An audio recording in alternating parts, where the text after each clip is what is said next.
46 minutos pasan de las 9 de la mañana y ya estamos con nuestro compañero Diego acá en el estudio. ¿Cómo andan, compañeros, compañeras? ¿Todo bien? Todo bien, todo bien. Me alegro. Bueno, arrancamos rápido porque tenemos mucho material y muy poquito tiempo. Vamos a hablar del informe que funciona para reducir homicidios en América Latina y el Caribe, que es una revisión que hicieron los especialistas Ignacio Cano, que es español, nacionalizado en Brasil, Emiliano Rogido, uruguayo, lo van a tener la próxima semana, y Dorian Borges, que es brasilera, que cabe aclarar que es un estudio científico que evalúa en este caso 39 programas de prevención de homicidios. Eso es importante, que son programas que trabajaron la prevención de homicidios y ellos le buscaron un análisis científico, es decir, lo estudiaron, lo evaluaron con métodos, con distintas variables y presentaron este estudio. Recordemos que América Latina es uno de los continentes más violentos del mundo, si no el más violento del mundo, con las tasas más altas de homicidio. Bueno, sabemos que hay países que están en el epicentro, El Salvador, Colombia, parte de Brasil. Pero los estudios de estas características son mínimos. De hecho, casi no había un estudio global como este. Como este no había que estudiara todos los programas. Sí hay estudios en los diversos países, en algunos, la mayoría son, los estudios de impacto de los diversos programas son en Brasil, algunos en México, algunos en Colombia. Uruguay no presenta ninguno. Y estos programas, se han ido evaluando por estos especialistas. Vamos a empezar y escuchemos a Emiliano Rogido contando cómo fue el informe. En el contexto de la región también sucede que las evidencias que tenemos sobre prevención de la violencia y sobre seguridad pública en general provienen del norte global, de Estados Unidos y Europa, que son contextos sociales, criminógenos, económicos, culturales muy diferentes al nuestro. Entonces, tenemos una parte del mundo que produce conocimiento y otra que padece los problemas de violencia, con características propias, ¿no? Los problemas de violencia se dan en la región. Y este estudio lo que busca hacer es consolidar las evaluaciones de impacto de programas. ¿Qué son las evaluaciones de impacto? Bueno, son evidencias científicas sobre los resultados de los programas de reducción de los homicidios sobre los homicidios. Y nuestro estudio también hace una evaluación de la calidad de estas evaluaciones. Es decir, muchas veces se habla de las evidencias, de la importancia de las evidencias, y está muy bien, pero no todos entendemos lo mismo por evidencias. Las evaluaciones de impacto son el tipo de conocimiento riguroso sobre el efecto de las intervenciones. Entonces, hicimos en nuestro estudio un análisis pormenorizado, detallado, de la calidad de cada una de las evaluaciones de impacto, de las 65 evaluaciones de impacto que identificamos en la región. Es importante también enfatizar la idea de que es una revisión. Él ahí señalaba, se identificaron y analizaron 65 evaluaciones, 42 de ellas provenían de Brasil, 10 de Colombia, 5 de México y una menor representación de distintos países, y de esas 65 evaluaron 39 programas que están clasificados en 23 tipos de intervenciones y agrupados en 11 estrategias que ahora vamos a ir contando.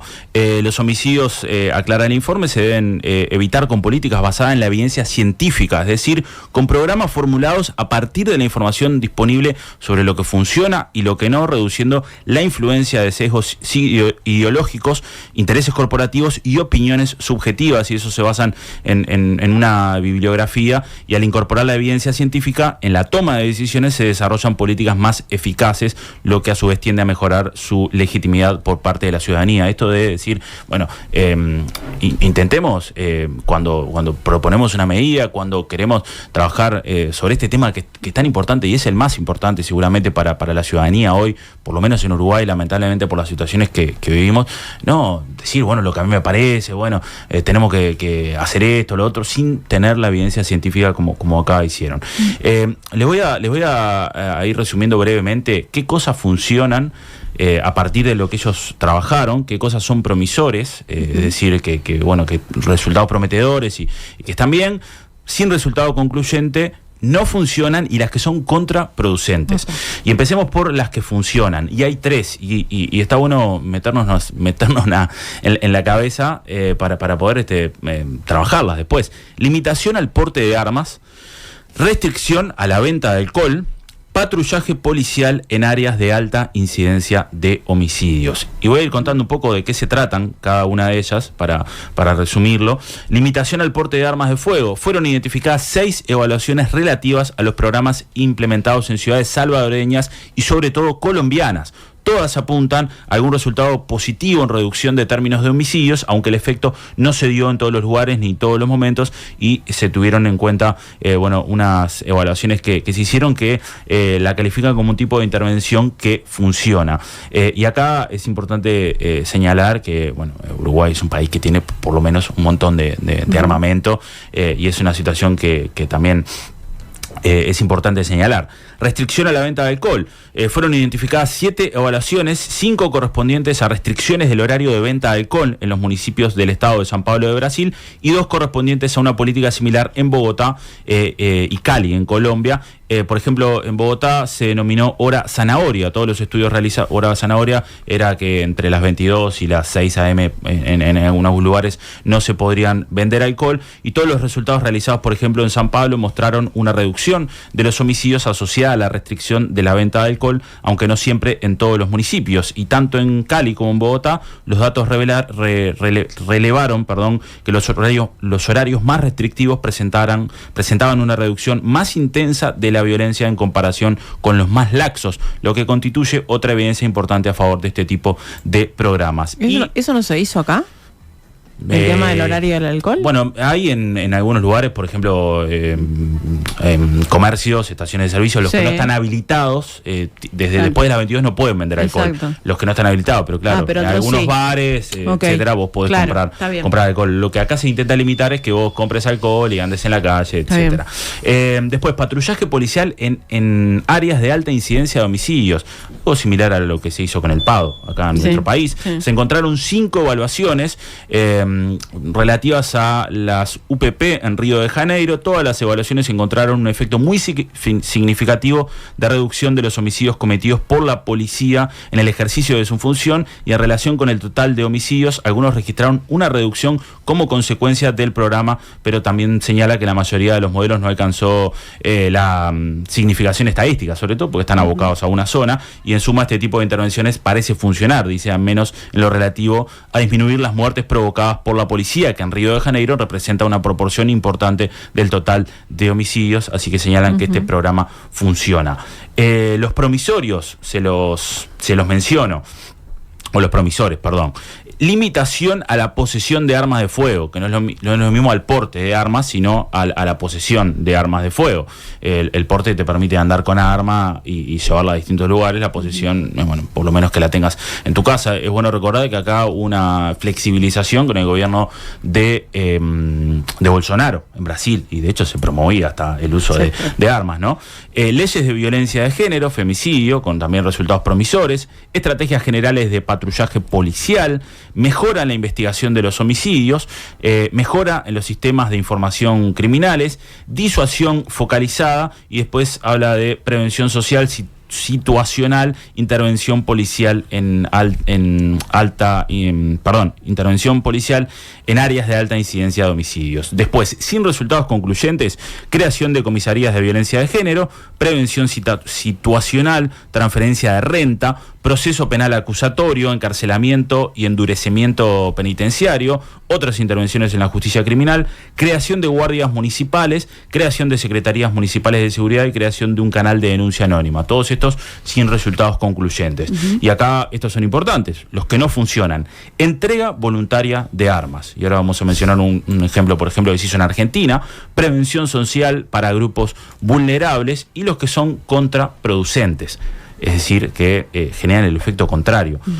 Patrullaje del ejército y descabezamiento de los grupos criminales. Esos son los que son contraproducentes. Vamos a escuchar ahora algunos de los testimonios que recabamos, y empezamos por Diego Olivera, del Frente Amplio, senador suplente, estuvo en la Junta Nacional de Drogas, también es especialista en temas de seguridad, y esto nos decía.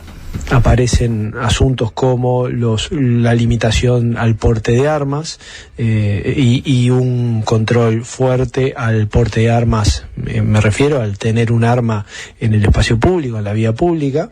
Fundamentalmente ese es el aspecto que funciona, no así los planes de devolución voluntaria de armas, esos no han funcionado. Hay varios y fueron evaluados y no tienen buena evidencia de respaldo. Los programas de restricción a la venta de alcohol han funcionado bien también, pero claro, en países donde la violencia aparece asociada, o una parte de la violencia homicida aparece asociada a el horario de la noche, el entorno de los bares, bueno, pero allí ha funcionado. Y luego tienen muy buen nivel de evidencia algunos programas que tienen, digamos, un dispositivo de patrullaje focalizado en zonas en donde el delito, o en este caso los homicidios, se concentran. Algo, digamos, muy similar al caso del Pago en Uruguay, ¿no? Ese tipo de programas de patrullaje orientados por los puntos calientes del delito. Bueno, ahí escuchábamos a Diego Olivera haciendo su análisis. Está bueno porque las dos personas que consulté leyeron el informe. Eso es lo que me parece importante, haciendo referencia a las cosas que funcionan. Es importante también aclarar que esto no es una receta mágica, y esto no significa, y esto según los autores, que lo que funciona en un lugar vaya a funcionar en otro, ¿no? Es un relevamiento de todas estas experiencias. Escuchemos más de Diego Olivera. Programas que han demostrado ser contraproducentes, es decir, que tienen como consecuencia el aumento de los homicidios, los planes de militarización de la seguridad pública, de patrullaje por parte del ejército. Esto es interesante porque hace poco en Uruguay teníamos a un precandidato, al señor Gandini, enarbolando esto como su principal estrategia de seguridad, y las estrategias de descabezamiento de grupos criminales, que uno podría decir, bueno, suena lógico y hasta positivo eliminar los liderazgos de los grupos criminales, pero tiene un impacto en la violencia en términos que en general esto produce que se desate una competencia entre otras figuras asociadas a los grupos para tomar el liderazgo. Y esos problemas se traducen en violencia homicida en el interior de estos grupos. Así que bueno, es mucha evidencia que nos ayuda a pensar, que nos coloca la importancia de tomar decisiones con buenos fundamentos técnicos, dejar de lado la improvisación y concentrar los esfuerzos de política pública en los programas que sabemos que funcionan o que tienen un mejor pronóstico con respecto a lo que se ha hecho en otros países. Los investigadores de todas maneras advierten que haya funcionado en otro país no quiere decir necesariamente que funcione en el Uruguay. Obviamente esto requiere una traducción, requiere de un diagnóstico adecuado de la situación en Uruguay, ver si es comparable con lo que se ha hecho en otros países, y a partir de allí hacer un diseño específico para el país y luego evaluarlo. En Uruguay necesitamos mucha más evaluación de este tipo de programas. Bueno, sé que Sofi quiere decir algo. Acá No, lo que quiero decir antes de olvidarme es que Uruguay no tiene ningún tipo de evaluación, y sería clave que Uruguay tenga tipo de evaluación. Supongo que querías mencionar lo de Gandini, ¿no? Bueno, en realidad estaba pensando en eso, pero lo comentó Diego Olivera. Claro. Sí, claro, que hemos visto propuestas de este tipo, ¿no? De militarizar otras áreas de la policía. O sea, en algunos casos ya están actuando, ¿no? En zona de frontera. Claro, pero sin ningún tipo de evidencia, ¿no? Es decir, sí, claro. Saquemos el ejército a la calle. Bueno, avancemos, y también consultamos a Diego Sanjurjo, que además de que sigue estos temas, trabaja en el Ministerio del Interior. Bueno, hoy es el asesor de seguridad del Partido Colorado, con un rol clave, pero es importante también tener su visión porque él está en el Ministerio. Y acá destaco algo del Ministerio del Interior, es que el Ministerio del Interior contrató a Emiliano Rogido y a Nicolás Stragenberg en algún momento, y que además el Ministerio del Interior está analizando este documento. Ese es uno de los aciertos, y está bien. De hecho, Nicolás Martinelli se ha basado mucho en evidencia científica, y ha implementado programas que después habrá que evaluarlos, ¿no? Cure Violence, el ShotSpotter, y algún tipo de otro tipo de cambios. Claro, uno piensa, hubo 3 ministros del Interior, fue el único que tuvo ese tipo de intervenciones al final, ¿no? Quizás sean tarde, pero quizá para, si hay un cambio de gobierno o si se mantiene la coalición, analizar si esto sirve o no. Escuchemos a Sanjurjo. Diría que sin duda donde Uruguay podría poner más énfasis es en la restricción a la venta de alcohol.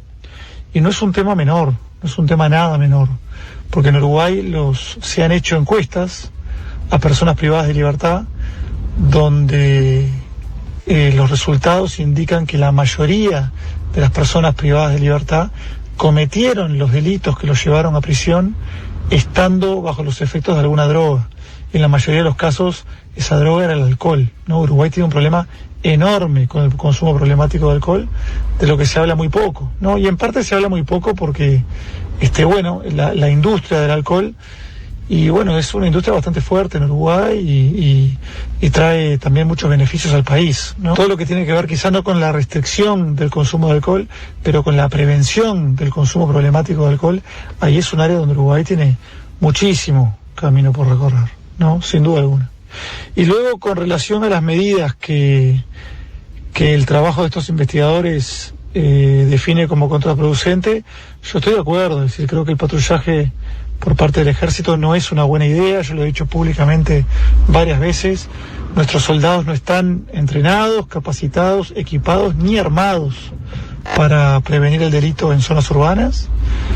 No es una buena idea, yo no lo apoyo y concuerdo con este informe en que la evidencia que tenemos a nivel regional es muy mala.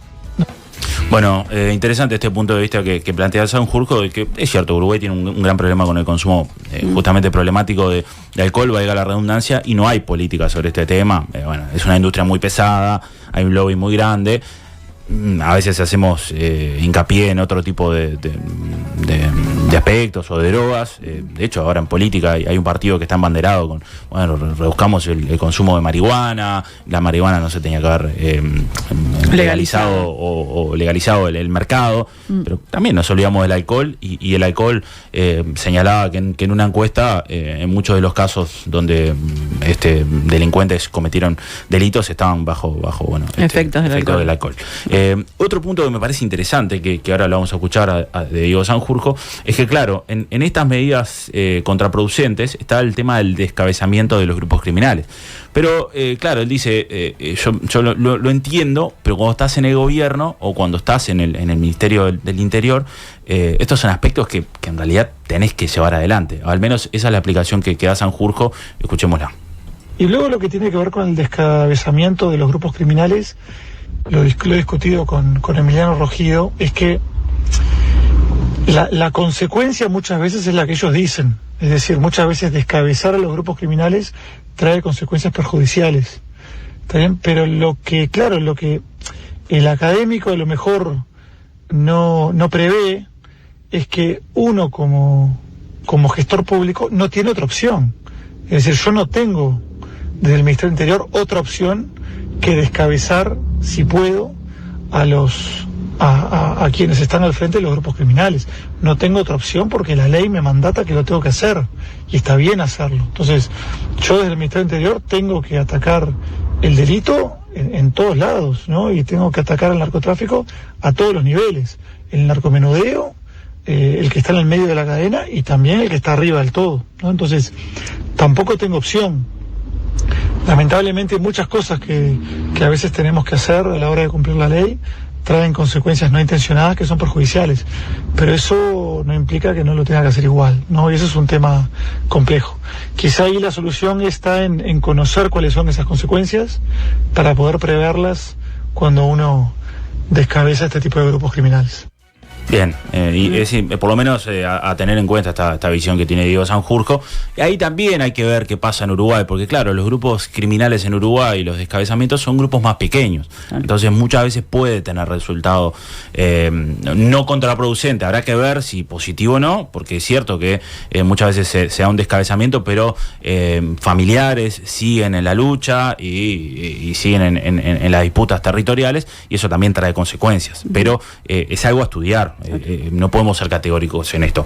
Y les quiero traer un audio más, y esto trabajado en relación a la región. Hablé con Tarso Genro, que fue ministro de Justicia en el segundo gobierno de Lula, y fue también gobernador de Río Grande do Sul, y hablamos justamente sobre los programas o algunos de los programas que en Brasil se ejecutaron, y esto nos decía.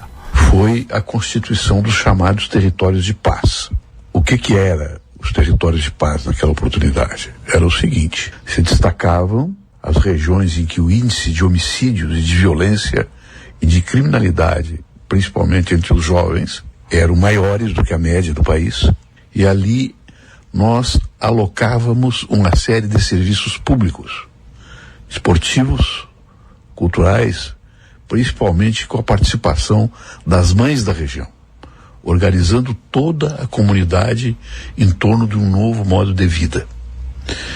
E alocávamos ali na região também forças policiais, especialmente treinadas, né, para o policiamento comunitário, combinando isto com uma relação direta com as comunidades organizadas, em torno das suas associações, em torno das suas instituições. E também alocávamos ali serviços públicos, como a Defensoria Pública do Estado, ou do município, ou da União, dependendo do caso, e uma articulação permanente dessas autoridades com o policiamento e com a comunidade. Esse era um elemento central. Estávamos iniciando um programa também de construção de estabelecimentos penais para jovens adultos, de 18 a 32, 33 anos, com a redução, né, dos internados, dos internos ali, de mais ou menos 300 a 350 vagas. Isso aí não se realizou porque o governo posterior, da presidenta Dilma, interrompeu esse projeto. Mas isso deu um efeito extraordinário. Inclusive no Rio de Janeiro, nós reduzimos os homicídios, né, nas comunidades, nas antigamente chamadas favelas, de una manera. Acá escuchábamos por lo menos 2 programas, ¿no? Que sí. En un caso fue complejo implementarlo. Sí, no y de hecho decía que bueno que también se inició un programa de construcción de establecimientos penales para jóvenes adultos de entre 18 a 32 años. Interesante esto, que después en el gobierno de Dilma Rousseff no se siguió. Y también señala la constitución de una fuerza especial, una fuerza pública especial articulada con la Policía Federal, con la Policía Civil, que era una fuerza de pacificación que se llamaba así, y señala que fue un programa muy bien sucedido, fue instalado en 100 localidades, en 100 regiones del país, y tuvo un efecto también muy bueno, y que después se cambió la política de seguridad y este programa fue extinto, aunque en algunas regiones se intentó mantener, y después señala algunas experiencias que se vivieron también durante su mandato en Río Grande do Sul, que también se busca articular entre lo que es lo comunitario, ¿no? Bueno, sobre todo Brasil tiene esto, ¿no? Claro. Y hoy si vemos los programas que se están implementando en Uruguay, el que uruguayones, los interruptores de violencia, trabajan en lo colectivo, en lo barrial. Por lo menos sí, esa es la incidencia. No podemos, es muy apresurado sacar conclusiones porque el programa empezó hace poco. Pero bueno, este es el informe, como les decía, cosas que funcionan: limitación al porte de armas, restricción a la venta de alcohol, patrullaje policial en áreas de alta incidencia de homicidios, y las cosas que no funcionan: entrega voluntaria de armas, prevención social para grupos vulnerables, y las que son contraproducentes: patrullaje del ejército y descabezamiento de los grupos criminales. Acá, simplemente para cerrar, patrullaje del ejército, fueron identificados programas en Cali, por ejemplo, en México también, por ejemplo. Algo que también sucedió en México fue el descabezamiento de los grupos criminales. Algo que en México, lo vimos hace poco, ¿no? A un alcalde le sigue, es un tema que, la ley de ojo por ojo es algo que lamentablemente en países como México se da, pero bueno, es un programa para seguir, es un análisis para tener en cuenta, es algo único que se hizo, que evalúa toda la región, América Latina, la más violenta del mundo, así que seguramente puedan hablar un poco más con Rogido de esto. Muchísimas gracias. Gracias a ustedes. Nada que perder. Nada que perder. El periodístico de M24. Nada que perder.